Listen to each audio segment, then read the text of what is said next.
After decades of debate and calls for reform, the Revenue Mobilization, Allocation and Fiscal Commission has officially launched the process of reviewing Nigeria's revenue allocation formula. This follows the Supreme Court's ruling granting financial autonomy to local governments. The formula was last reviewed in 1992. The Commission's chairman, Mohammed Shehu, says the current formula no longer reflects the nation's evolving realities, hence the need for a review. Under the current formula, the federal government gets a share of 52.6%, 26.7% for the state governments, and 20.6% is allocated to the local government.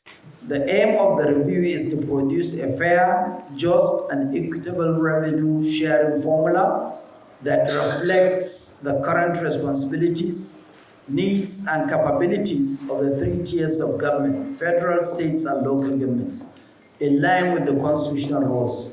The Commission will carefully assess the needs, service delivery obligations, fiscal performance, and development disparities. The constitutional amendments in the 9th National Assembly, which devolved key responsibilities such as electricity generation, railways, and correctional centers to states across Nigeria, have placed new financial and administrative burdens on them, hence the outcry for a review.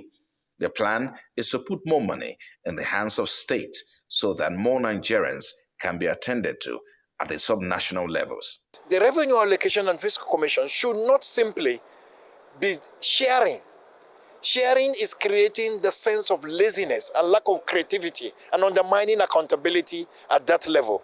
And what we want is for deliberate efforts to be made in terms of getting the state and local government system to become more accountable.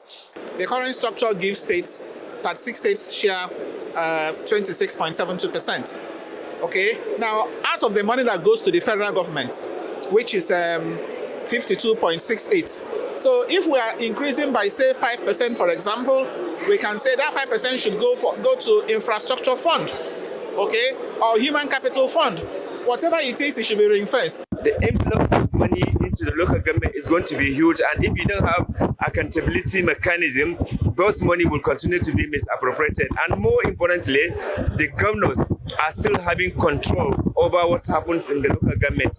So we need to ensure that the Constitution is amended to be in line with the Supreme Court's judgment that empowers the local government. With Nigeria's economic and demographic landscape undergoing profound shifts, stakeholders here say the review of the revenue allocation formula will not only redefine fiscal relations between the federal government and state, but will also promote equitable development. Frank Omalape, Arise News.